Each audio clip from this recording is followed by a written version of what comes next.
Hello and good evening and welcome to Defense Diaries. I am your host, Bob Mata, and this is our continuing coverage of Delphi Unhinged, the people of the state of Indiana versus Richard M. Allen. And we are in the third of our series of conversations with Rick Allen's defense team. We've heard from Jennifer Auger. Last night we heard from Andy Baldwin, and tonight we are pleased to invite Bradley Rozzi with us. All of the conversations thus far have been fascinating, and I have really enjoyed having the opportunity to be able to ask them questions and, more importantly, listen to them answer them. I'm going to continue that tonight, keeping my yapping to a minimum so that we can hear what Brad has to say as opposed to my pontificating. So I'm really excited to have him on. He is short on time because his beloved Notre Dame is playing in the college football playoffs tonight. It's been a long time coming for ND, so he's anxious to watch that. And frankly, Allie and I have a show. We're going to see Kingfish, and our buddy plays in his backup band tonight. So it all worked out perfectly. Bradley Rozzi, how are you, my friend? I'm great. How are you doing? I'm good. Thank you for joining us. We appreciate that very, very much. So have you had the opportunity to watch your cohorts, your colleagues last couple nights? Well, I'm going to confess, I watched a little bit of Jennifer's show. I think I was kind of, I was good early. And then when you got into the digital forensic stuff and the kind of deep dive, I might have tuned out for a while, I'm not going to lie. And then kind of maybe joined in at the end. But Jennifer, God bless her. I mean, geez, what amazing work she did with the digital forensic stuff, which is really dry, in my opinion, not overly exciting material. And, but as important as anything else we really do in this business. And maybe, in terms of the future of criminal defense work, one of those aspects of our employment that we really need to be really in tune with, because it's complicated, but it's so important. And so I appreciated Jennifer sharing those thoughts. Andy, ever the orator he is, and just a brilliant guy, and just one of those guys that when he talks from the heart. Sometimes too much for me, and he and I, he knows that. I'm pretty sure he's probably, there's been a lot of times when he's looked at me and he's like, you're not talking from the heart enough. You're too robotic or you're too mechanical, but we're two different humans. I appreciated him last night. He has a ton of passion. The things that drive Andy and his profession to be, successful and to just advocate for his clients are different than the things that drive me. I'm just a different human being than he is. But I did get to watch. I watched most of Andy last night. I kind of was in and out. My kids were in and out of the house at times. And so I saw most of that, but not all of it. And appreciated his words last night too. So yeah, he was pretty candid. I appreciate. He's just a very passionate man, and I don't, I like that about him. That's what makes him Andy. Me too. All right, so I always start out with a little questioning about, tell us a little bit about your family, your career. I had the opportunity to meet your lovely wife and your daughter, both of whom I really enjoyed spending a little bit of time with. I also met your mother, uh, who came Yeah. up to me. But tell us about your family a little bit, and tell us about your career and what you've been doing Yeah. for the past couple decades. Yeah, sure. I appreciate that. We start with my wife. When you go through life and you see athletes or, anybody that's in the public eye giving credit to humans, you always hear, well, I thank God for this and I thank my wife for that. And sometimes those comments just become kind of mundane and expected. And then when you go through something like this, when you experience something like I've experienced in the last 2 years, you all of a sudden realize you're like, holy shit, my wife actually is the rock of my life. And, but for her, I'm not saying that I wouldn't have made it through this, but it wouldn't have been the same. Yeah. And, you don't, things become a little cliche until all of a sudden you're in the fire. Yeah. And then, I look at Lindsay when I go home from work at night, and I just think about our years together, 20, I don't know, 25, 27, 28 years, whatever it is. And all of a sudden you're like, holy cow, that really mattered. And so, a unbelievable wife that's always supportive. She came from a family of lawyers. I think you can see a couple of them behind me. Her father's still not really a partner technically of mine, but he practices in this office. It's his office. He handed it over to me. His dad is sitting kind of behind me. He's in the portrait up here. And then his grandfather, who started this law firm basically in 1907, I think.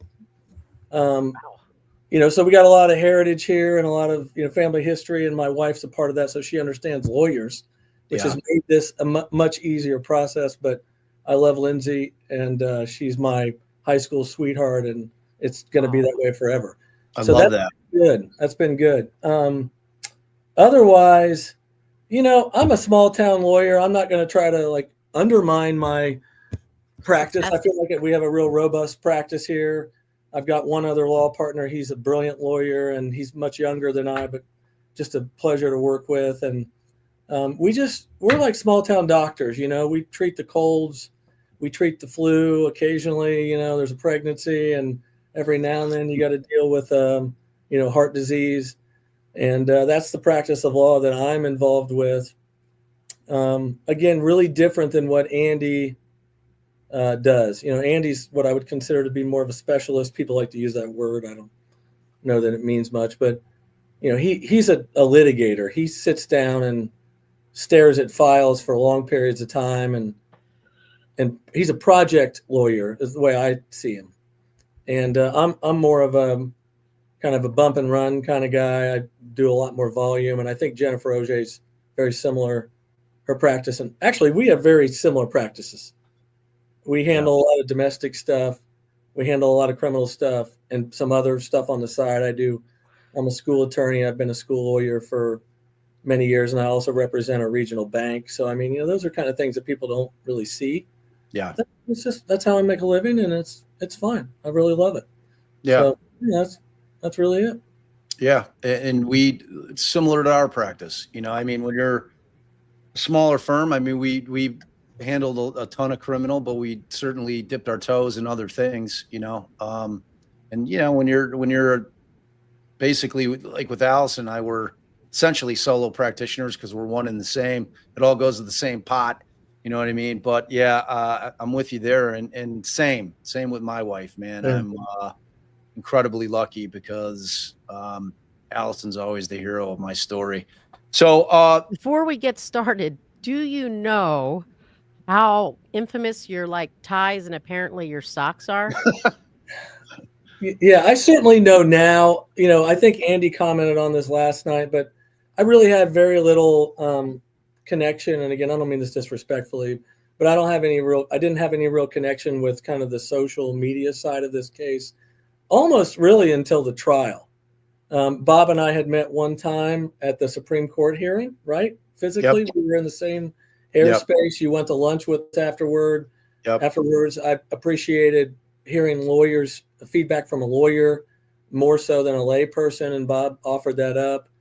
And but other than that, I just didn't really have much of a feel for what was going on the social media side of this. And then at some point, probably pretty closer to the end of the trial, maybe midway, I don't know if my wife said something or somebody mentioned to me, hey, they're interested in your ties and your socks. And I find that all entertaining, and I think maybe my kids like that. I don't know. But at the end of the day, that was not a time period in my professional life or personal life where I really had an opportunity to care about it. That I needed to care about it. Right. This is just the way I dress. I don't know. I mean, I buy my own clothes. My wife doesn't do it for me. And I do think the way you look matters in this business. Some people will tell you that that's not true, but I disagree with that. I think first impressions matter. An old lawyer of mine, a friend of mine, once said one thing to me, and it's always resonated. He said, never trust a lawyer with dirty shoes. That always stuck with me, man, because I think that there's a lot of truth in it because details matter in our profession. Yeah, they do. There's a meme or something, I don't know if that's what you call it, but I've gotten a text or two over the last 5 years from friends, and one of them is a photograph or an image of the bottom half of I presume a man's body, and it shows from the knee down, and he's got these big baggy pants, and they're 4 inches too long, and they're slouched over. The cuffs are slouched over the front of these nasty old, jalopy shoes. And it says, I think the caption says something to the effect of, this is your public defender, you're getting the death penalty. Yeah, I've seen that. Yeah, I've seen that. Little things like that stick with me. And I'm proud of you, man. That is a meme. That is, in fact, Is that a meme? Good job, man. Good job. Yeah. My kids are like, hey, Dad, got it right. You did it. So, all right. Like, we're short on time. We're going to keep this pretty tight to like a 1.5 hours. So you have time to get home, get changed, get your drink poured, start watching your game. So I want to start, and Allie and I are going to kind of alternate asking the questions. So by the time that you and Andy entered your appearance in the case, was Rick already in Westville?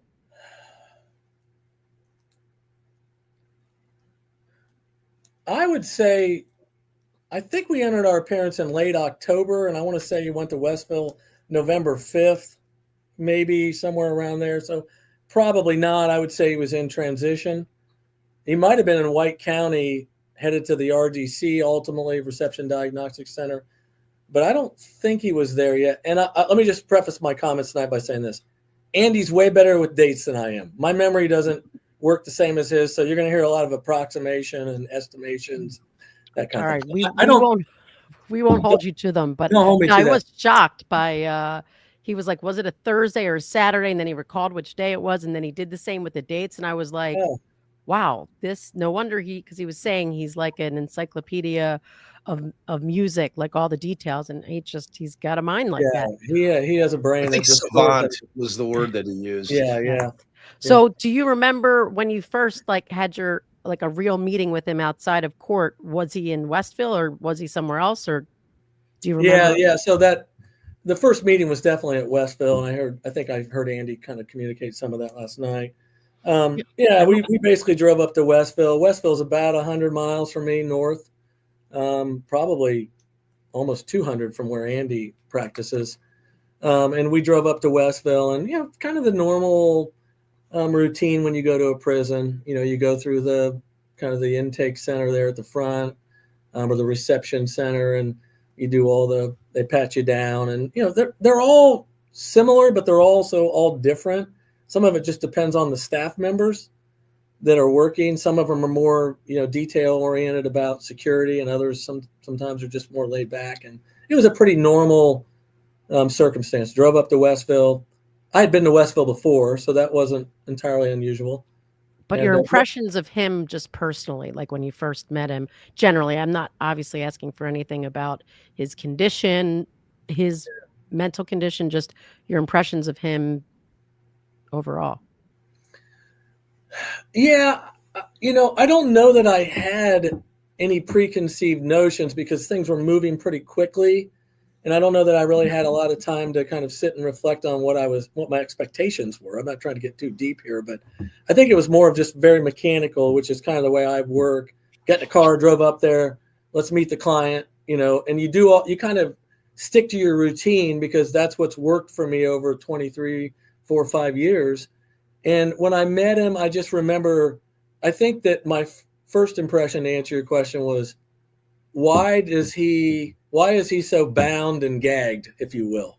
Like, why does he have to be here in this state where they've literally got him so tied up and shackled and belly chained, and we're in the most secure unit in the state of Indiana? I mean, I called it death row loosely. I wasn't doing that, to be insensitive, but I mean, I don't know how else you really want to describe it. I've been there. I think I'm entitled to describe it the way I feel it. It's the most secure unit in the state of Indiana, and he is over secured within the most secure unit in the state of Indiana.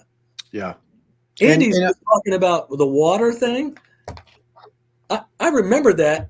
And Andy, I don't know that Andy described it well. Like, literally, Andy took the cap off the water and had to stick it to his lips and help him drink out of a water bottle because they wouldn't, there was no way we could get him, loosened up. And they had the door open. Right. There was a chair right outside the door. And we were probably 5 feet from the door. I bet Rick was maybe 3 or 4 feet from the door. And there was a chair outside of the door. They had the door cracked. I'm not going to, maybe 12 inches. And they had a guard sitting in the chair, and it was like, we have to leave the door open. And all that felt strange to me. That's crazy. It's foreign for sure. And I know that I've experienced. I know that kind of leads into a question, Bob, that you wanted to ask a little later, but the whole at the hearing where they said there's no audio on that camera, had you guys already had the footage and known that there was video on, the other cameras of that same camera, but other occasions? Yeah, I don't think there was ever a time when I was worried about there not being audio on the camcorder. I always knew that there was audio on those. And I never really had any concerns about any, reindeer games going on with any of that. The body cam or the camcorder video had audio as far as I knew. Now, remember, we didn't discover this audio until months and months after his detention. I mean, I almost feel like it was May, June of 2023. So maybe that way. So you didn't know it at the time of the safekeeping hearing because you might not recall, but Bob, who was the witness who testified that there was no audio on those? Yeah, Gallipo. Yeah, he testified that there was no audio on the camcorder. See, and from a lawyer's perspective, as a criminal defense attorney, when you have this right to speak to your client without prying ears of the government, to me, it was problematic. Like, I was offended by the concept because I remember I came home after that hearing and I was like, hey, Al, I'm like, they're following him around with a camcorder. They're turning him to face a window where they're filming him. And then, Brad and Andy are trying to talk to their client. I mean, it's like I don't know about you, but I never trust them in jail. I always assume that they're listening. I know it's not admissible in court, but I still don't want them listening to what I'm saying in terms of attorney-client privileged conversations where I'm trying to prep them for trial. So, I mean, for me, I was like, wow. Like, I was shocked when we found out at trial because that was the first I had learned that the camcorder actually did have audio because I assumed that it would have as well. Yeah, well, let me comment on that. So, as I'm thinking about this, they weren't using the camcorder early on. So that was introduced to our meetings, our conferences with our client. I'm going to take a stab. Let's just say in March of 2023, April, somewhere in there when things started going really south for Rick at the DOC. So early on, there was no camcorder at all that I was aware of. It was just, we were not really allowed what I would consider confidentiality or privacy with the client. And, that's one of the things that, this concept of attorney-client privilege, I think, is one of the most significant aspects of this case that is unusual and really it was very burdensome on us.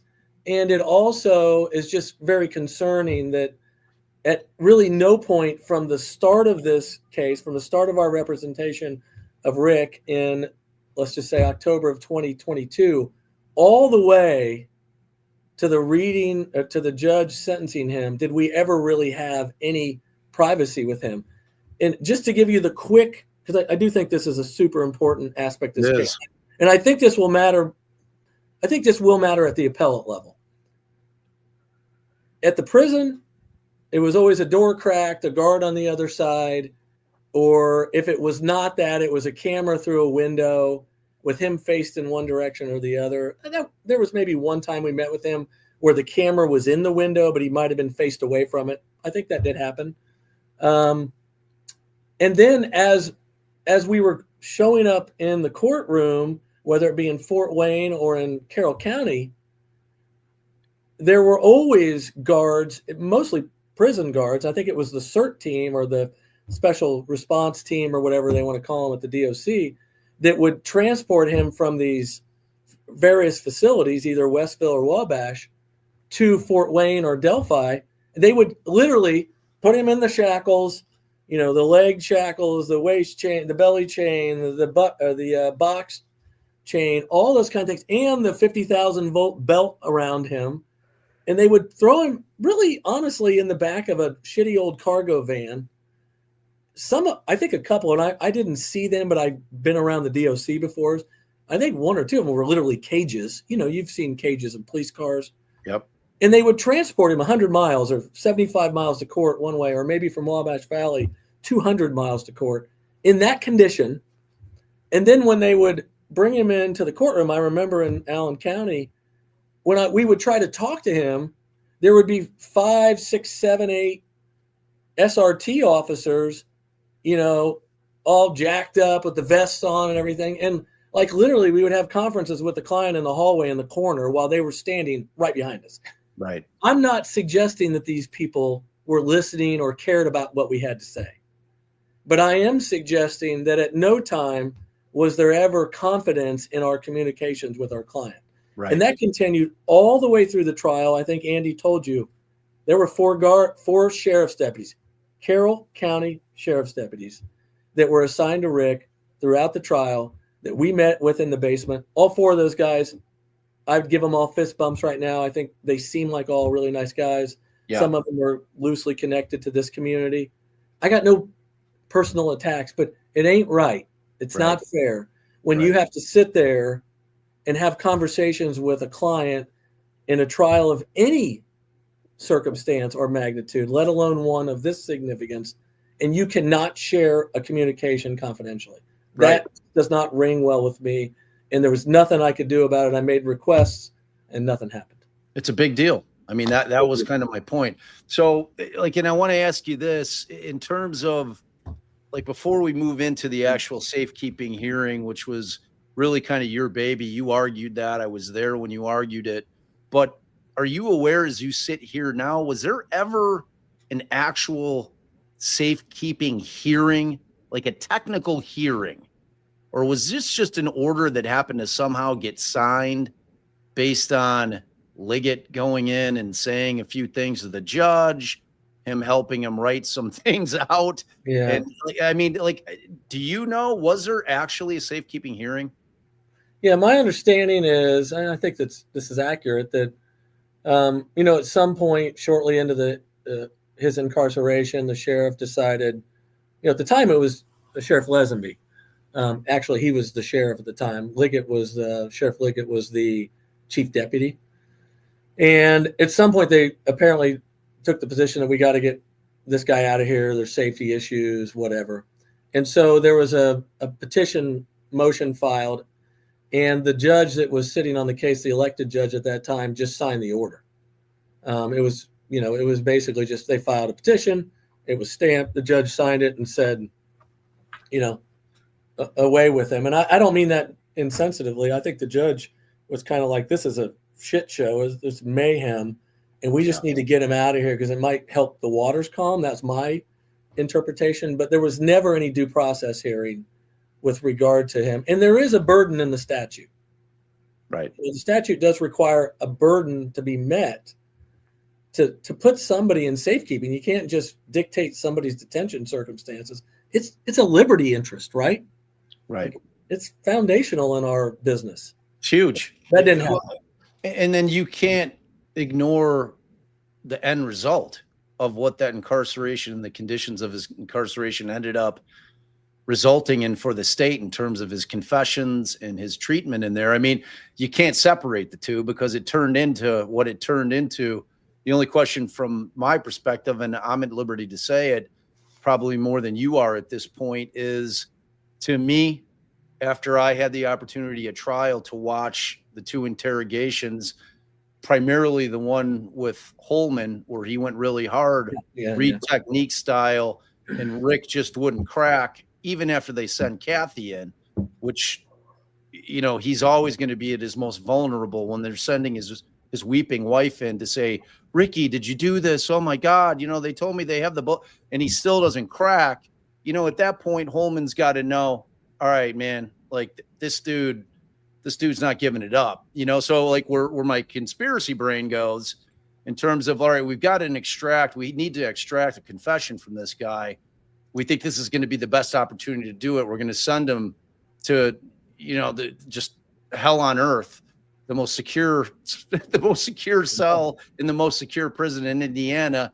And, you know, we'll let those guys take care of it up there. So, you know, so I guess my question is really, considering all that, when you got to that safekeeping hearing, had you viewed the videos of the conditions of his confinement, or were you just going based on things that Rick was telling you and your observations having visited him? Because the way that Gull treated you in particular, with some of the attacks that I felt that she made in terms of your candor, in terms of what you presented those motions, which as a fellow attorney, I took great umbrage with her doing that in open court.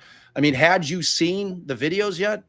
Yeah, I think the answer is no. We were basically, you know, we were taking information that we were getting from the client and trying to kind of filter that in terms of what the truth is and, you know, what's exaggerated by him. I'm always doing that with clients, right? Like what's really the truth here? Right. And then, you know, and then our own observations, because we were in the facility. I mean, we were there. I think at one point I asked, and maybe it was Andy, I feel like it might've been me. I was like, no, I want to go back and see his cell. Yeah. You know, it's right down the hall. Like we're sitting here and it's right there. And I've worked in prisons before. I worked for the Indiana Department of Corrections for a year. And when I was very young, before I went to graduate school. And so I kind of know the way things work. And I've also been in a lot of prisons in my professional life. I was like, just let me go down there and see his cell. And of course that was they actually radioed in to whomever at the front desk, the warden or whatever. No, that's not happening. And so I think we were just taking information that we were gathering from Rick and from our own observations. And we might have had some information from maybe one of the other inmates, Baston or somebody, but I didn't have any reason to believe, you know, I know that a lot of people think that lawyers, we have a tendency to file paperwork and kind of over sensationalize things. I think if you ask my colleagues, maybe I'm wrong about this, that's not my MO. I'm pretty conservative when it comes to that stuff. And I feel like what I put on the paper was pretty damn accurate. And I think once we were at the trial and we were teeing up the video, and, you know, the response to that was, okay, we've seen enough. We don't need to see any more of this. That to me speaks volumes. Like, yeah, you don't want to watch this. Right. Because it is true. He was sleeping on the ground. He had a caveman gown on. And he, you know, it was I don't know what I called it, I don't know how I described his cell in the pleading, but it was 8x12 cell. I mean, I don't think I was that far off. 10x4, you know. And can you talk a little bit about learning the guard's connection to either Vinlanders or Odinism, including wearing patches? And if at that time, when you were first going through all this, were you already aware, or at that time that came to light, were you already aware of the Odin report tendered by the state? Yeah, really, I feel like Andy's chronologically better to talk about that. I remember all this generally, but here's my thought to you. I recall being in the prison and standing in the hallway between kind of the door where we would come in and then one of the various places where we would meet with Rick. And I think we were actually leaving on that occasion. And Andy and I were standing there waiting on our chauffeur or whatever to kind of move us out of there. And Andy was like, what's going on with these patches? And, I think he got his phone out and maybe started videoing or taking some pictures. And I feel like we knew that there was a hint of Odinism. Like we may have just discovered on the surface that this stuff was out there. This kind of Odinistic tie or situation had ties to the case, and Vinlanders and all these words, pagan Norse stuff. But I don't think that I know we hadn't flushed any of it out. Let's just say that. It was not front and center on the radar. And if that's true, I've just forgotten that, but it was not. And then, so Andy kind of preserved that information. And I think over the next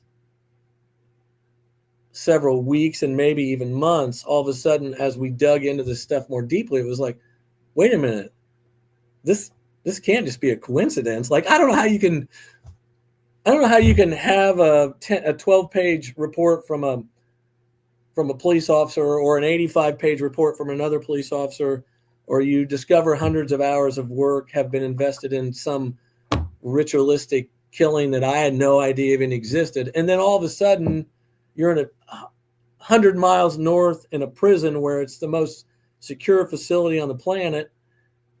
And then these things are popping up with the guards that are walking your client around and not feel like it's something more than coincidence. Like, I don't know that your brain could just dismiss it as coincidence. Right. And I think that was an evolving thing. It wasn't like it all just happened at once. Right. But at some point, I remember like the light bulb coming on probably weeks after Andy, the light bulb came on for him, because I'm always slower to the take and I don't believe in conspiracies. So, I just not the way I'm wired. And so I think at some point I was like, oh yeah. Like, oh yeah, this is beyond coincidence. Right. Yeah. I don't know how else to explain. Then you started investigating. I knew enough to know that these were white supremacists, and that, that prisons have white supremacists, in every dorm. And so then I start doing the background research, and you find, this stuff's pretty prevalent, but I'm like, these are the inmates, not the guards. And all of that just became, I want to say it was more of an evolution. It wasn't something that just happened in one day. I think that's a long-winded answer to a short. Right. Simple. No, I appreciate it. And Andy talked to us about the reasoning behind withdrawing the initial motion to let bond. But after receiving more discovery, did you ever consider converting the Franks memo or using the facts in the Franks for a motion to let bond, considering that the strength of the state's evidence or likelihood of conviction are relevant factors in that? No, I think the way I recall this is that we filed the motion to let bail, which happens often in these cases early. You file these things, kind of get things moving along. And we were pretty serious about it because we knew the probable cause affidavit was very lean. And but what happened was, in my recollection is that as we were kind of moving forward, the first bail hearing, which might have been in February or March, we weren't quite prepared, because you've got all of this information and you really don't know what's in these drives. You're kind of always suspicious that the prosecutor knows more than you do. I think that's a fair way to move forward in this business. Yeah. And it should be that way, right? They should know more about their case early on. If they don't, then you really have concerns. Yeah. And it was just one of those things where it was just felt uneasy to walk into a courtroom when you really hadn't vetted the discovery, because not only did it take time to get it, it took time from a technological standpoint to organize it and consume it. Right. And so by the time we had the first bail hearing was scheduled, I think we were just like, we're just not ready. And then came April, May, and June of 2023, which was all of this this mess up at Westville and, all of these statements and, just some really disturbing circumstances. And then that kind of took precedent over any kind of a bail hearing. At that point, it was like, there's no way we're going to exhaust a bunch of time on a bail hearing when the prosecutor is going to come in, and I would have done the same thing and rolled out 30 incriminating statements. Right. Like, come on. Like, that's just, yes, that's that I didn't think about that because I didn't know those existed yet. I don't think at the time where I was thinking, I feel like this would be better suited for a bond motion. But yeah, if you've got, all those confessions to deal with, and we'll get to all that next time we have you. Yeah. And no one in the public knew. So and I had told Andy last night when I was coming up for that, I was excited about this, the motion to let bond, because it would have been a mini trial. You're kind of putting their feet to the fire. So I get up there and then we find out that, essentially it's been morphed into a different motion. And then we end up going to that first safekeeping hearing. And that's when the public first catches wind of the whole concept that Rick has made a bunch of inculpatory statements in there. And I'm like, I remember sitting in the thing and I'm like, oh my God, are we going to get to hear it? And there was this brief conversation with you and Nick, and then you guys go up to the bench, and then we never really hear anything else about it. So in terms of kind of how that went down, and I mean, I think in my estimation, that was a little bit of gamesmanship from Nick, and talk, when they like to talk about the Franks memo being a way to circumvent the gag, Nick kind of throwing that out there at the safekeeping hearing, knowing that the public's there, knowing that the media is there, knowing that they're going to go immediately report that Rick has made, inculpatory statements. I mean, I think that's a fair assessment of Nick's gamesmanship there. But let me ask you this, and I'm going to harken back to what you said in terms of you're not a conspiracy guy. So you're thrust into a case with the guy that you don't really know in terms of how he practices, because you guys have never practiced together, and it's like when you have a trial partner, you don't necessarily, you have different brains, right? You think about things differently. So when he throws the concept of the Franks at you, where are you at with that thing? Because that was a thing, and it was a lot, in terms of, and I'm not trying to have you throw Andy under the bus, but in terms of kind of strategy, where were you at with that? You are trying to get me to throw Andy under the bus, but that's okay. I'm smart enough to recognize that. Yeah, that's a good question. So I think just like a lot of marriages, it's give and take. There's nothing real sexy here to report. Andy was he's a writer when he gets invested in something emotionally. I've learned that, one of his ways of dealing with that is to sit down at the computer and start pounding keys. But this was, as a lawyer, I think of this Frank's circumstance as fact development, and again, we're talking legal ease here for the general public. It's not in our business. They may not understand this, but one of the real skill sets of a lawyer is to learn how to develop facts. And that's not to say that you over sensationalize things and lie about things or just create fictional scenarios. It's just how to take a fact, one tiny fact, and kind of stretch it out so that it has more meaning. And Andy's really good at that, way better than I am. And really, I think that Andy was able to sit down and do some project work here and look at this stuff in totality because he had time, and stretch those facts out and understand, see the forest for the trees with it. And he was able to put that on paper. And I immediately was like, when I saw the drafts as he was sending them to me, which seemed like 3 a day for weeks, as fast as I could really look at them, as fast as I could review them, I was like, yeah, this is too much. This is too much. This is just, it feels more like a book than it does a legal pleading. And eventually you just, I'm paring stuff down and he's kind of adding new stuff. And it was a process that went on for a long time. And, at the end of the day, it's Andy's, I'm not distancing myself from the pleading. We file pleadings and we mean it. Yeah. You know, like when I file pleadings, I mean it. Like I don't just file junk. Right. And I just think it was more of Andy's way of practicing law than it was mine. But I think Andy's been doing that for 30 years or 35. I don't know how long he's been doing this, but long enough to know that he had that his credibility was good with me. Yeah. And at the end of the day, when you put the stamp on it, we had discussions about this. This wasn't something we just willy-nilly filed. We thought about what impact it would have, how it might be viewed. I'm sure I know some areas of that pleading that I cut back significantly.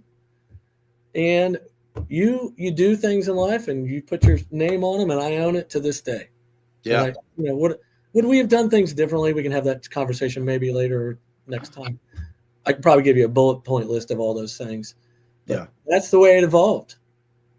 Yeah. And that's safe to say for anybody who tries cases. I mean, there's never going to be a case that you walk away from where you're like, man, I wish I would have done this, or man, I wish I would have done that, or I wish I hadn't done that. So, yeah, I mean, that's just kind of par for the course. But as far as and at that point, you guys had kind of divvied up what you're going to do. Like in any kind of case where you have a lot to deal with. And at this point, you had unspent casing, you had in pretty short order these confessions, and you kind of like took the reins on those, right? Because those are much more technical arguments. And I think Andy will be the first one to tell you he doesn't love arguing like the technical stuff. Like that's not his forte. And I thought you personally did a fabulous job with all of it. I thought that your cross, and I know we're not going to talk about the trial aspect. We're going to wait till next time. But I thought that your handling of the unspent casing from both ends, from both your cross and your direct of your own witness, were fantastic and really well done. And when you talk about a dry subject matter, that falls in the same thing, right? Same area. But so. Well, I was closer to the prison too. Understand, I'm closer geographically. Yeah. So I made more trips than Andy did up to Westville. So I was dealing with Rick a little bit more in the flesh, if you will. And so that's one of the reasons why just kind of naturally the DOC side, the detention side of this kind of spilled over to me. It was just really just a matter of circumstance. I don't know that we sat down and just like in a military style started divvying up work. It's more of just an evolution of things and personalities. Yeah. And I mean, overanalyze it, because you guys were practicing in different offices, right? So it's very far apart. Right. I mean, there's kind of that continuity thing. Like, well, Allison and I obviously have the ability to walk into each other's offices when we're trying a case. It's different for you guys in terms of, and Allison and I know our strengths and weaknesses, in terms of what we're good at. Like Allison's our science gal. If there's DNA involved, Allison's dealing with it. Yeah. You know what I'm saying? So, but in terms of kind of when you end up at that, and I want to harken back to that safekeeping hearing, and I want it from a professional perspective. Like I just remember I walked out of that courtroom stunned that she did not take Rick out of that prison at that point. I mean, what was your feeling walking out of that courtroom when she took it under advisement? I mean, did you feel like she was going to move him? Well, I didn't really know because I didn't really have a feel for the judge at that point in the proceeding. I mean, everything had been generally cordial. We had met in chambers, and it was kind of the routine that lawyers deal with, as very casual and informal in some respects in the back room. And so I didn't really have any feel for, kind of how she was thinking. But, let me back up because I think this is really important to know. So right away in November of 2022, December 2022, when I went to Westville, I don't know that it took me more than one or two visits up there. And I was like, this is not good. This is not a good situation for a pretrial detainee. Like, this cannot happen. There's lots of reasons. I don't want to get into all of them, but I started recognizing this is a terrible place. Not that I'm not suggesting that the guards were holding him down and eagle pecking him to death. I'm not suggesting that. But the conditions and the circumstances and the isolation, I knew right away was not a good situation. And I also knew that the distance between us was a real problem. And then all of the barriers that existed between that geographic distance, getting somebody on the phone to get a visit, figuring out, can we take our computer in? Can we take our phone in? Can we take a file in? And all of the kind of the changing rules that come with that. It's not one person's fault, but when you deal with different staff at prisons every day, somebody else is working shift this day, another person's working B shift, somebody else, they all treat you differently. All of those barriers made it really difficult for us to have a solid attorney-client relationship, which in my practice, I would say that's one of the top 2 or 3 things that I've always focused on in handling any case, is having a really solid attorney-client relationship, a trusting relationship. And the only way you can develop that, the simplest way, is to have contact. Yeah. And then number 2, you listen. 1, you have contact. 2, you listen. And we weren't able to do that because of all these barriers. And I knew that right away. I was like, this is not a good situation. And so we've got a client that's isolated on an island, a deserted island. And I immediately lobbied the judge and the prosecutor to get him out of there. This is early in the case. And these were backroom conversations, maybe even some emails. And I think, the general consensus, I actually went to my own county sheriff, and said, look, if I can get him out of there, will you take him? And the answer was, I don't really want to do it, but I'll do it. The answer was, I'm willing to do whatever. I'm in the business of detaining people, and I'm in the business of, housing inmates, and I'll do it. I'm not in love with it, Rosie. I'm not going to give you a high five if this happens, but, I got a relationship with our sheriff. He's an excellent sheriff. He's a former state trooper. He's a really, really good man and a really good law enforcement officer. And, and that's what he said.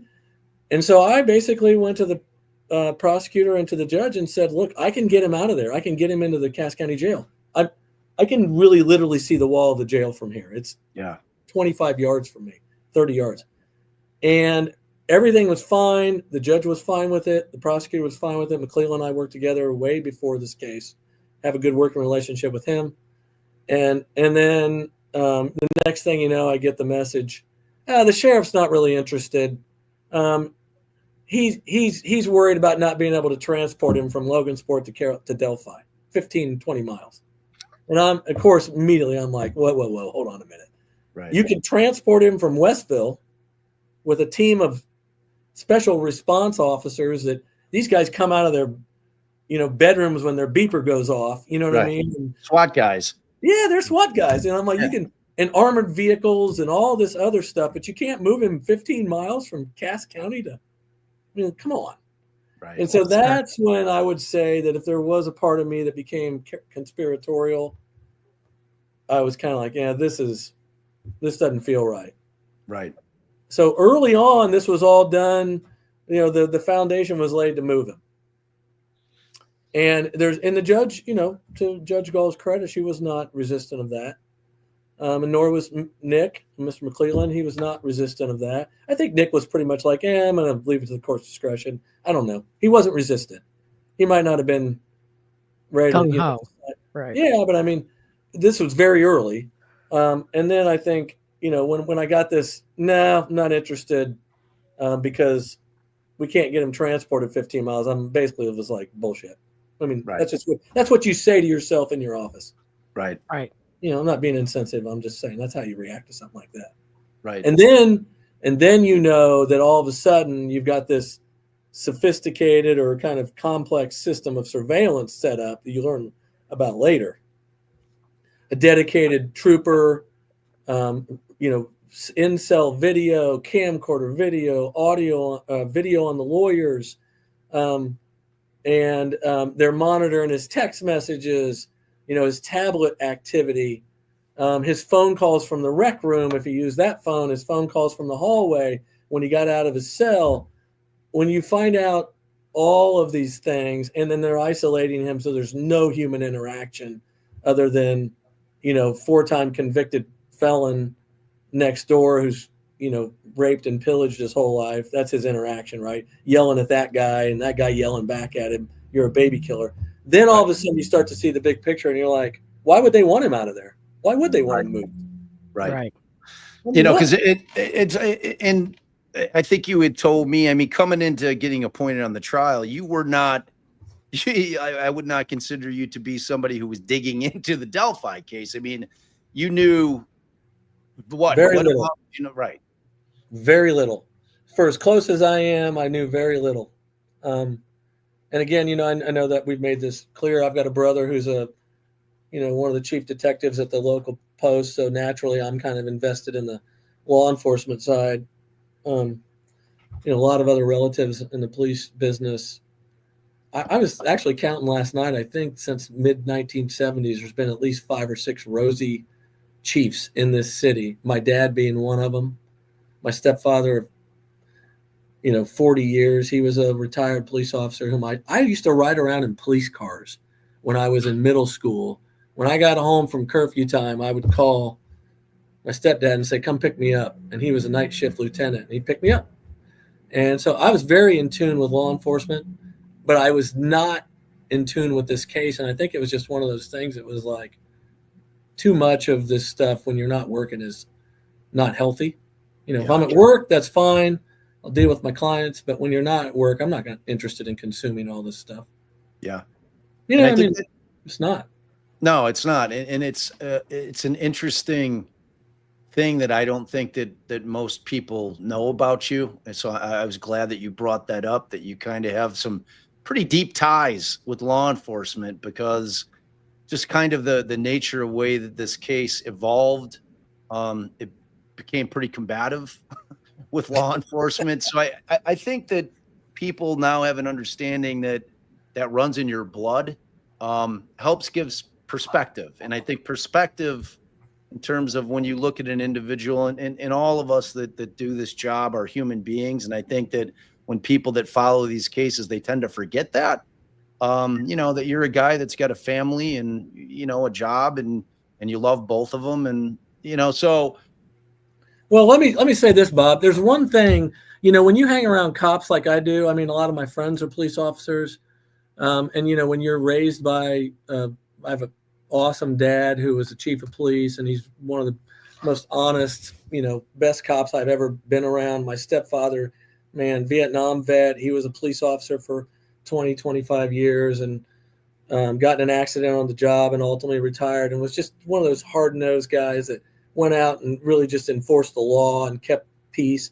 I mean, and my brother, I mean, when you're around guys like that, and you literally, like, I was in a police car when I was in 8th grade, and I sat in the front seat, and we'd pull up to a bar, and there would be a fight, and I'd be sitting there kind of consuming all that, or an accident where somebody, crashed a car.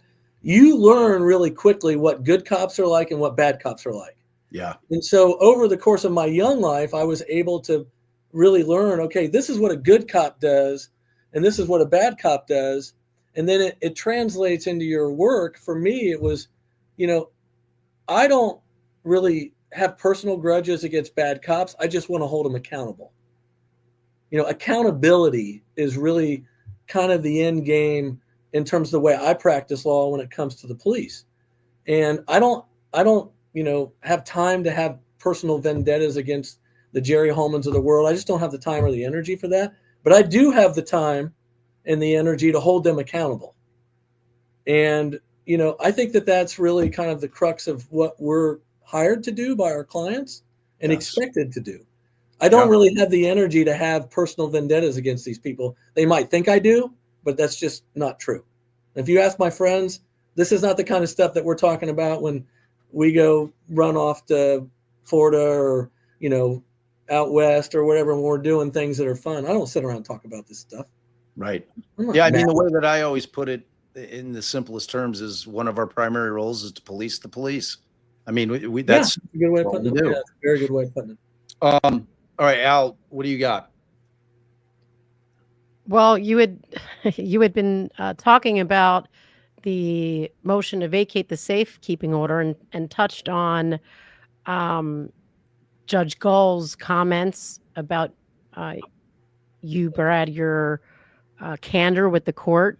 So in later, proceedings after that, she had called the defense team liars, stating that the condition of Alan's confinement had been misrepresented. Was that the point that you began to get the sense that Gull was not a big fan of the defense team, or did you get that sense? And how can public statements like that being made by a judge presiding over the case affect your representation of the client?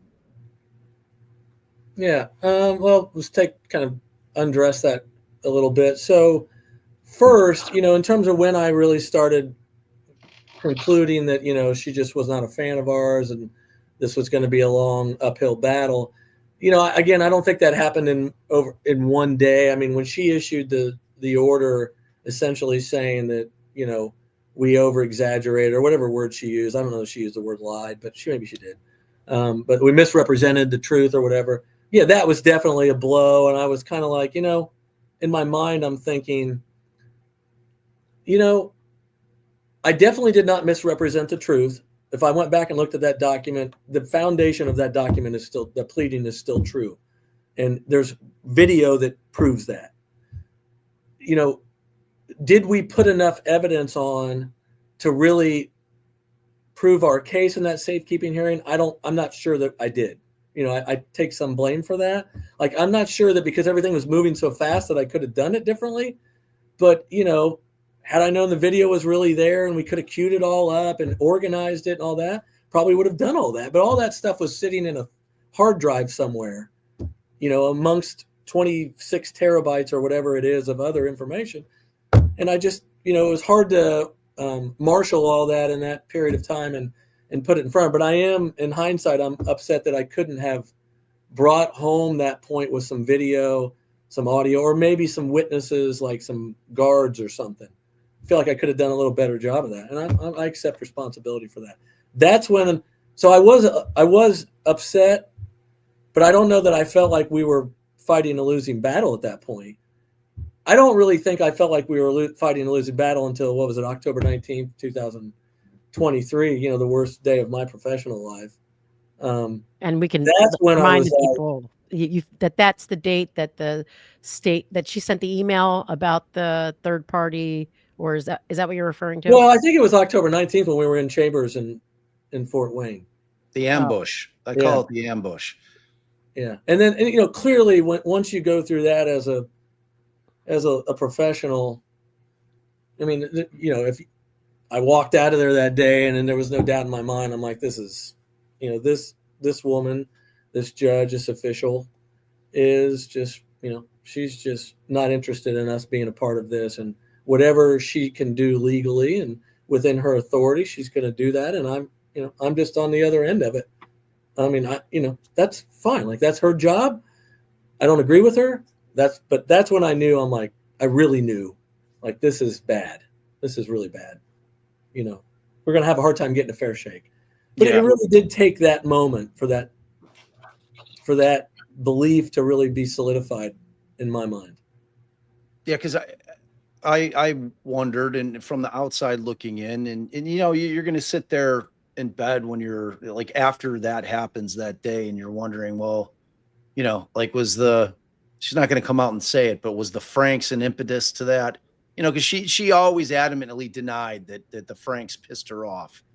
She, like, openly, she would say, I have no opinion on the Franks. I'm not upset. Like, she always made sure to say that, and then the leak happens, and then, kind of walk us through that day. Like, obviously our subscribers have heard the pleadings. You guys put a lot of it on the record in terms of the emails and the back and forth leading up to that day, and just the way that she approved your motion for cameras in the courtroom that one time.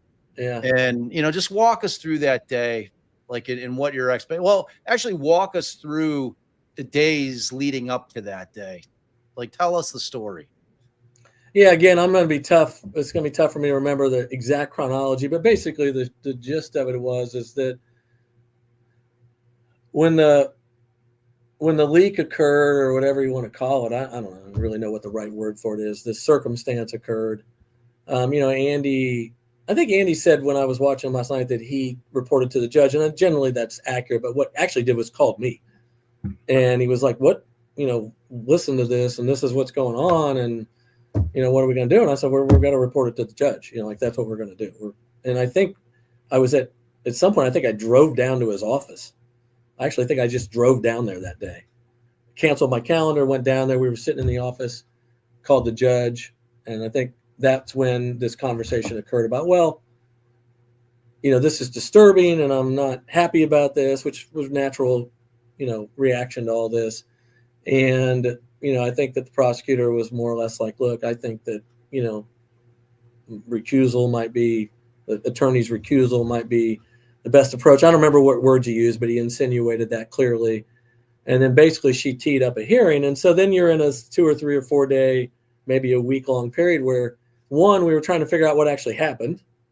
Like, what did Mitch Westerman do and how did that all unfold? And then number 2, we're kind of like, what's the template?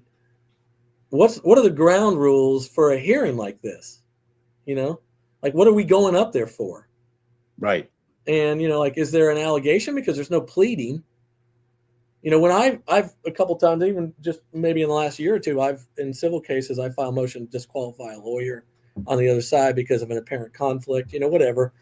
That's kind of how you do things, right? In our business, you file pleadings and there's some ground rules and there's notice, opportunity to be heard. We weren't really sure about any of that. And it was kind of uncomfortable because you don't really know what you're getting into.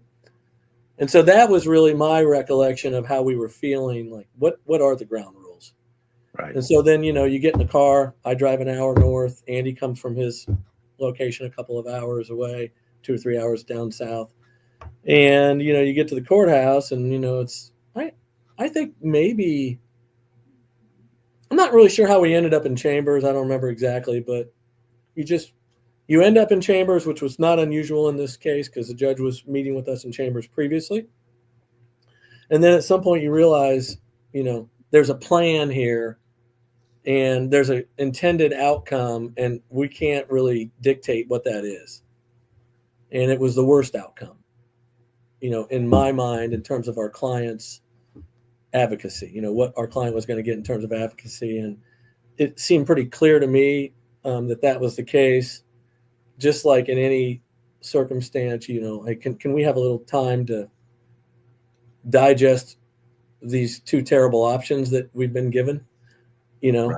And, anytime you're in a stressful situation, you know this from being there, and Allie, you too, the most important thing you can do is just get a little time and take a breath. And a lot of things become clear and you're able to think. It's just, you have to have the discipline to do that, to actually say that. And so I told Andy and the judge, it's all in the transcript. You probably can see what I said, but I basically said, we need time. And so, you go back and you look at each other and then you take a breath and then you start to evaluate what are your resources? What is it that you can gather in terms of resources to help you make the right decision? And there were definitely resources that we used in that room. I'm not going to disclose those, but there were. And then we sat like, mature, experienced lawyers and we talked it through and there's options and, it was very mechanical. And at some point, like, this is our plan. And you go back in and, somebody has to execute that. Like, this is, you don't walk in there with no plan as to who's talking and who's not, who's going to talk. You just don't walk in there without a plan. And I think we had a plan and it was all very well thought out. And, so that wasn't me shooting from the hip.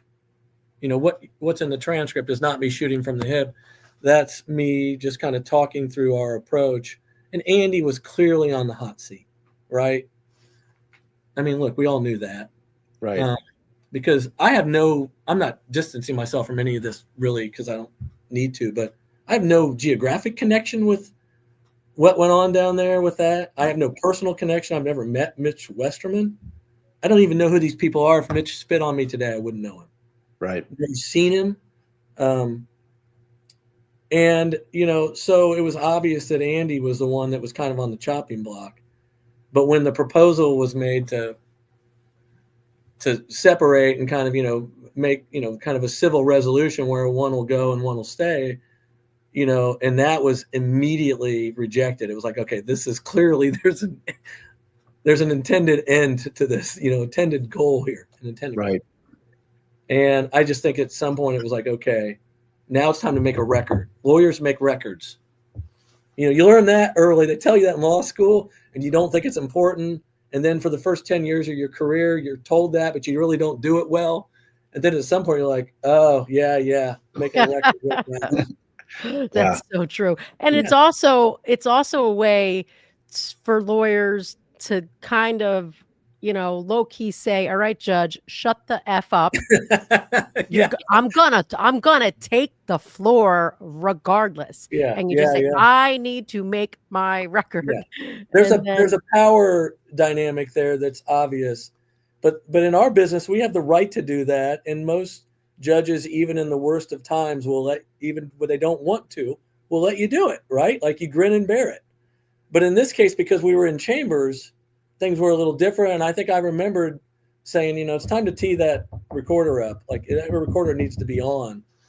And I'm another pretty sure thing you learn, like you said, you learn older on, and even when that with everything happening quickly like that, it might not be the first thing that you're like, wait a minute, where's the court reporter? So it's good that obviously that you were like, no, we're gonna need the court reporter. Little things like that, make a big difference at the appellate level when you get up into the high courts, because they're just looking at paper, and they don't really have context and environment. When the 5 Supreme Court justices sat down, they're looking at briefs and transcripts, and if you don't build a transcript, man, you could be in real trouble. And luckily we were able to, Andy and I, through some quick thought with some help of others, were able to figure that out, and I think we did the right thing. I think in hindsight handled that right, because and the real dilemma is that you walk into a courtroom and you let the judge essentially scold you and then remove you, then essentially you're putting your client in the line of fire at that by making that decision, by telling her we're not getting off. And so then the alternative is, okay, well, we're going to have to go in here and we're going to sit here next to our client and we're going to sit here and take a beating, which is going to impact the optics of his defense. 100%. People are watching this. The national media was there. It was televised. It was the one and only day that it was streamed. So in the court, and that was all part of the ambush aspect of it. It was the one and only time she approved cameras. One time. Going in, I did not know. So you just disclosed information. So she gave the option, and I'm assuming to keep you on and to boot Andy. We asked for that option, and that was not an option. Wow. And that's when you knew, kind of like, oh yeah, like that. These things they kind of graduate. You know what I mean? Yeah. And that's was like, oh, the intensity here is even greater. Like there's an end here that she has intentions. And again, she's a judge. She has a lot of authority, and I, just like like there's deference to that. And you're sitting there, and you're like, she's got more power than I do. Yeah. And but you have to deal with it. Like I have the right to consume what she's telling me and react to that. I know this is really organic, but that's what you're going through in your brain. Like, yeah, she's the judge, and I got to be respectful to her, but I don't have to sit here and just accept it. Right. And so I think that all those things are going on in your mind. And then I started thinking, I'm like, wait a minute, I was just in the courtroom right before we came in here.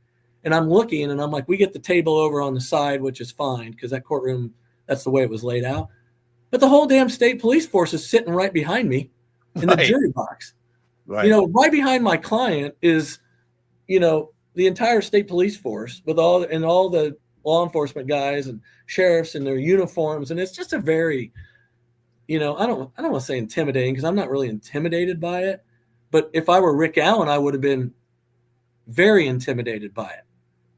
I certainly described it as a show of force. I mean, I remember sitting in that courtroom up there in Fort Wayne when they all walked in at the same time, the whole lot of them. And then they went in. I was talking about it last night. And then they sat in the jury box, all of them. And there were so many of them that they spilled out of the jury box. It was a real show of force, man. Yeah. The hell, they're borrowing our chairs, like, you know. and like non-lawyers don't. It's not dawning on them that is unusual, and that it speaks to a level of self-interest in the case that's not unbiased, that's not detached, that's not objectively considering the case. And it's not a neutral playing field. Right. You know, it's just not. And, you know, you feel it, but as you know, you got to think about how Rick Allen is feeling. You know, all this is just happening. I'm not suggesting that you should be sympathetic for him. I'm just suggesting that you should be fair, and that, you know, he shouldn't be in an environment in a courtroom where he is under duress because of the environment itself. He should be under duress because of the facts that the prosecutor is introducing against him in the prosecution, or because of what a witness is saying. That's the way that's the business we're in, right? Right. But not because of the environment that's been created around him. That's not fair. And I just don't know how anyone can reconcile, now that you're saying that she said, no, I won't let you stay on, and Andy withdraw, reconcile that with what her concerns were, what her stated concerns were.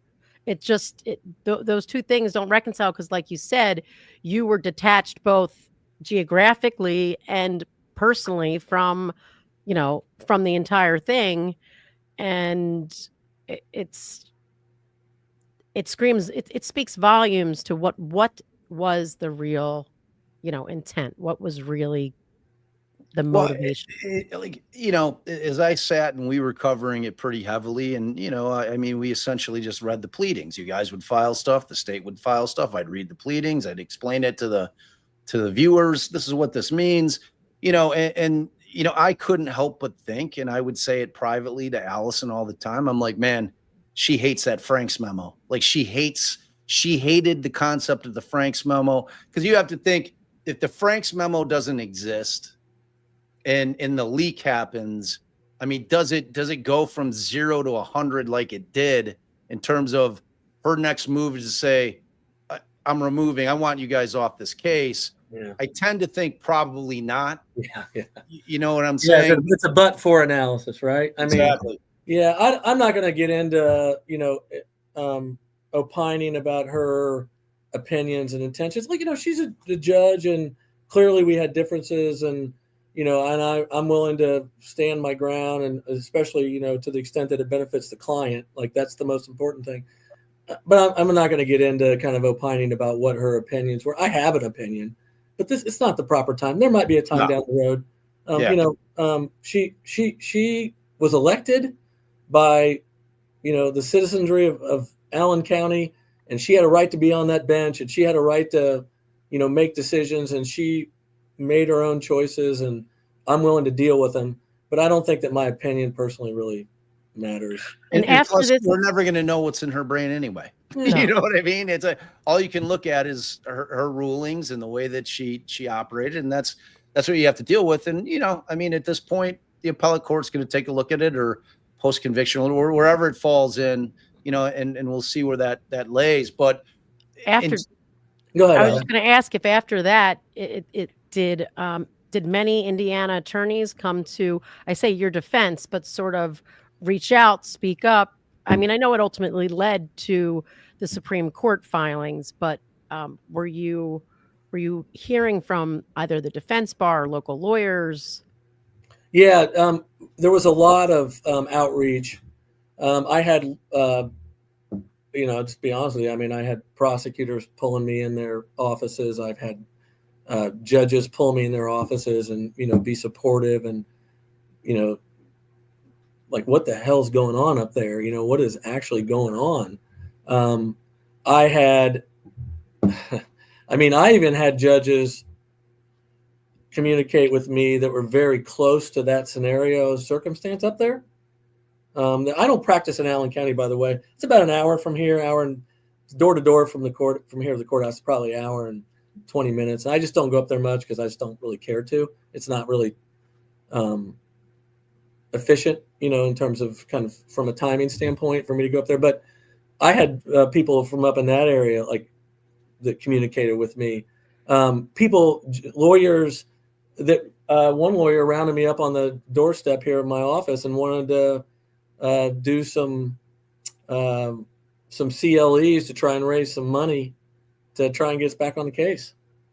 My local bar, these people, they're all my friends. They're all very supportive, and most of the Donut County Bar Association members all reaching out to me. Yeah, it was pretty quick, and it was helpful psychologically, but I don't know that it helped Rick Allen. And you're always kind of evaluating what helps Rick Allen. Like, that's what we got to figure out. And so the people that help Rick Allen, and I love these people that reached out to me. Don't get me wrong. Like, it's helpful for me and my wife. But the people that help Rick Allen are people like Mark Lehman and Kara Weineke and lawyers that are invested in their craft and that really want to take on hard issues and tough issues and put themselves in the line of fire. And that's why I like to associate with people like that, because they help. They get things done. There are outcomes when you deal with people that are like that. I like all the psychological stuff, and all these little pop-ups on your page are great, and those things matter when I'm home by myself. It kind of gives you a little self-assurance. But at the end of the day, when you got a client that matters, he's the one that matters. It's guys like Mark Lehman, Kara Weineke, and soon to be Stacy Juliana and David Hennessy. I have a mentor. I'd fail tonight if I didn't mention her name. Jessie Cook is one of my mentors who kind of got me into this business. My father-in-law, John Hillis, who practices here and gave me a life in this arena. Those are the people that matter when you go get answers and they give you their outcomes associated with what they tell you and the advice you're getting. So we were considering that you had till 6:30. Someone just said kickoff might be at 6:30. What time do you want to leave and go? Well, good for the next, good for the next 10 or 15, 20 minutes. I'll get home in time. We'll keep 6:30. The TV they'll be announcing starting lineups and all that stuff, but it's the second half of the football game that matters. So. Yeah, it's true. It's in the last 2 minutes of a basketball game. Yeah, so, an NBA game. Right, exactly. So, in terms of, and we adore Kara and Mark as well, and I was lucky enough to sit in there because that was such a, you always feel the weight of the Supreme Court argument when you're sitting in that room, and just the formality of it, and just the setting, and it's got that you can't help but feel it and appreciate it as a lawyer when you're sitting in there. But kind of like the play, when you guys realized, because what took place prior to that is that Judge Gull then appoints 2 lawyers from her county, Lebrato and Scremin. You guys have that awkward hearing after you guys decide to enter your appearances pro bono. And talk us through that day when you walk into the courtroom where you have this awkward situation where you guys have entered your appearance pro bono. You are now counsel of choice officially. That takes that argument out of play, at least in my estimation. But you've got these 2 lawyers that have now been appointed to the case, and all 4 of you are in the well of the courtroom. So talk us through that day. Yeah. So, obviously we went into the day with a plan, which was we were going to do this. We were going to take this case on pro bono, and Andy had talked to his partners about the financial aspects of that. I had kind of, I'm in a much smaller firm. We eat what we kill here at Hillis, Rozzi, and Dean, and so I had to think through all that and make sure that I could bridge this gap financially and what all the pitfalls would be. So there was a plan in place to go in there and insert ourselves back into the case with the idea that we'd move this thing along more quickly, and we would still get a favorable defense, and we'd be able to put on a favorable defense, that is. And, when we got over there, again, this goes back to what I was saying before. There's really no template for these kinds of hearings. I've never been in one. What are we really doing? What's the judge's process, And so we were in the back room, and I think I might have heard Andy. I might have ducked out in part of this conversation when he was talking, but basically we're in the back room with Lebrato and Scremin. And I remember the first thing that bothered me a little bit was that, first of all, I don't know those guys really. I know that Robert Scremin has been really kind to me when we've been up there. I don't really have any opinion about the other gentleman. I just don't really know who he is. Right. But one of them, we were sitting there, and I think the judge was running late, which, was no big deal. That happens. And I think it was Scremin, it might have been Lebrato, forgive me, was like, I think I was questioning, like, well, I wonder when we're going to get started. Like, what's going on? And we're getting close to the hour, the 9 o'clock hour or whatever. And I remember one of them saying, she's running about 15 minutes late. And I was like, oh, how would he know? We've been standing here, what lifeline does he have to the judge that I don't, but it was obvious. I'm not saying there was a conspiracy afoot. It was just like, there's a communication going on here, and we're not part of it. We are not part of this. And I think I remember looking at Andy like, okay, well, I don't know what you're doing, Andy, but there's a table in there, and I'm going to go in there and sit at that table because I'm Rick Allen's lawyer. And by the way, you are too. So you should just kind of follow me in there, and we're going to sit down. And so that's really, I think, really the conversation that we had.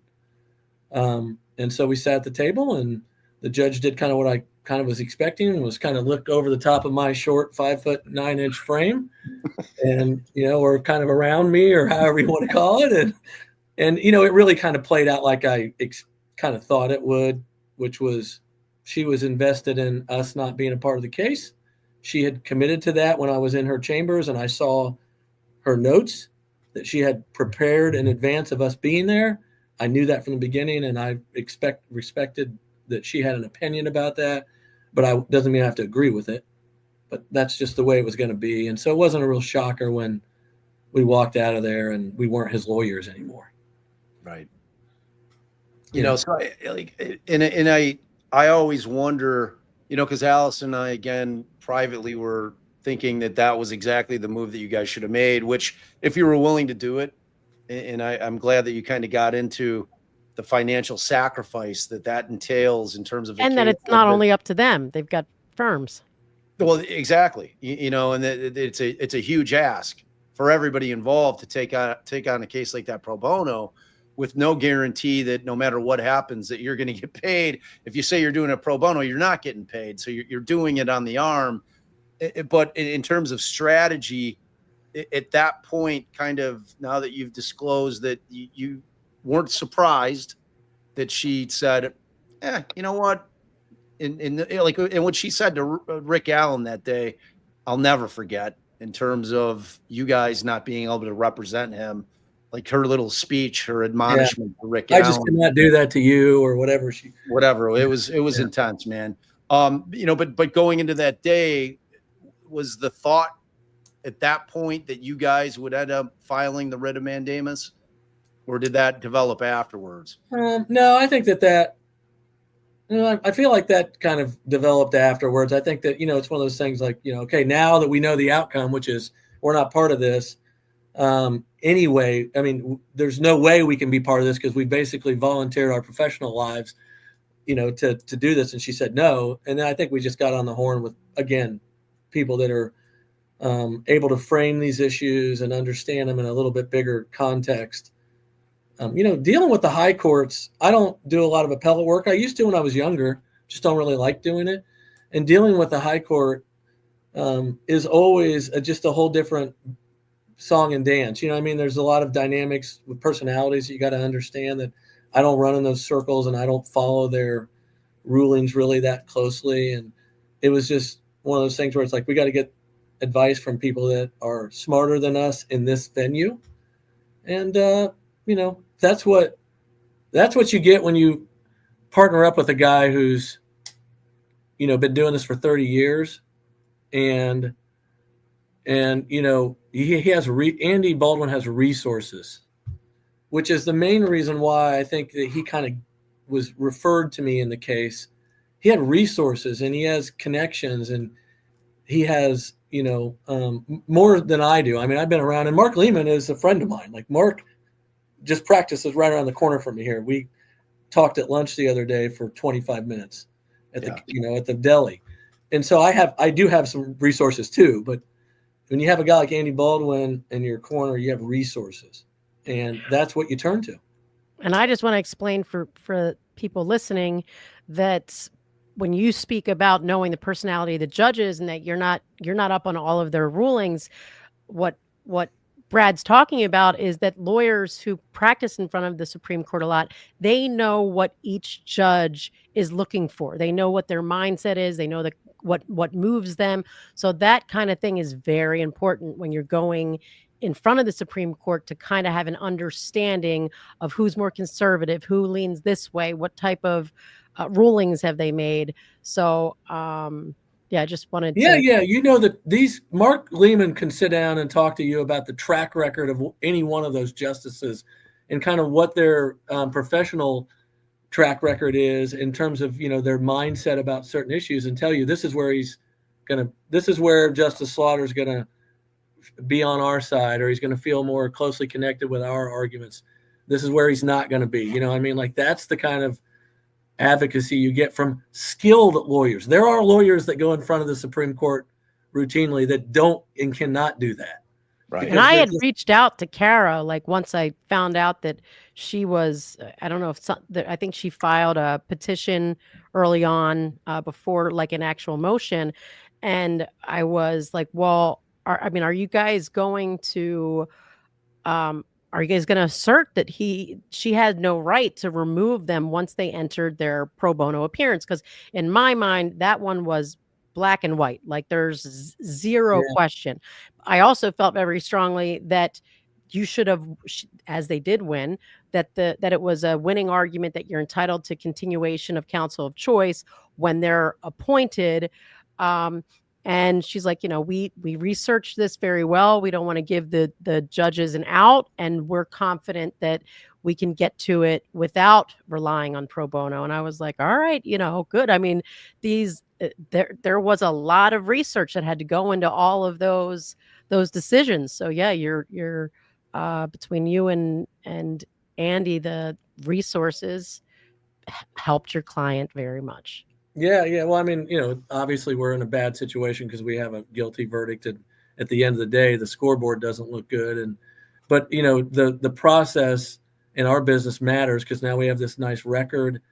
I think that the recusal issue is going to be a significant one at the next level. I mean, maybe we'll talk more about those things next week. But those things matter because now we have a nice record, and I think that because we had good lawyers making records. And this all is very lawyerly talk, but I mean, it really matters. Like, you just don't realize it until you're in the middle of it. Yeah, our people love it, by the way. All right, look, man, I'm cutting you. You need to go watch that game. You are 7:28. Yeah, you're good, man.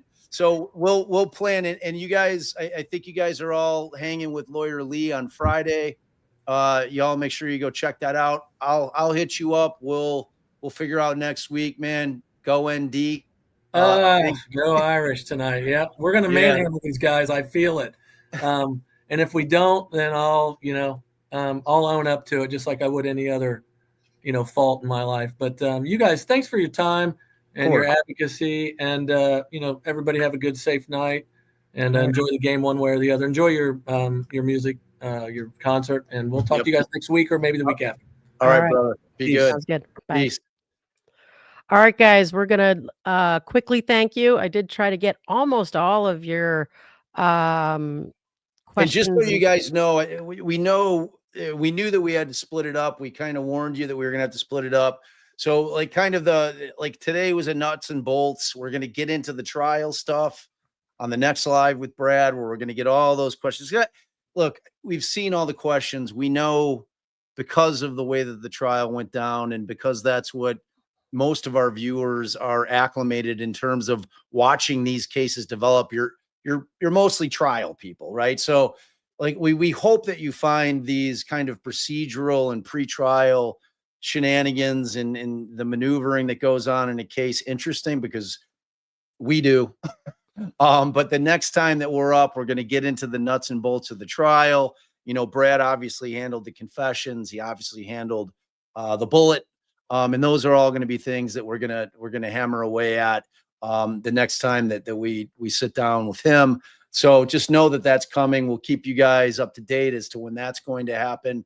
All right, Allie, why don't you go through and give the love? All right. Well, thanks to all our new members, JJ, Karen, Allie, Jessica, Lowlight Recovery, Una, Chelsea, the crypto tax lawyer. I mean, names, a lot of names we know. I always want to say Stephanie. I help don't you know. out there, babe. Thanks. Cleveland Rocks, Melanie, Kelly, Melissa. Indy Cindy. Oh, Melissa Frank, Kelly Fairfield, Indy Cindy. She likes Texas, Cat Fink, April Nunia, Kristen, Jane, Laura 77, Nunya. Oh yeah, Nunya business. Right. Nunya. We've got a lot of new members tonight, and then a lot of supers. Thanks for your generosity, Amanda, Melanie, Dr. Vonda. She also got you guys ad free. Ask and you shall receive.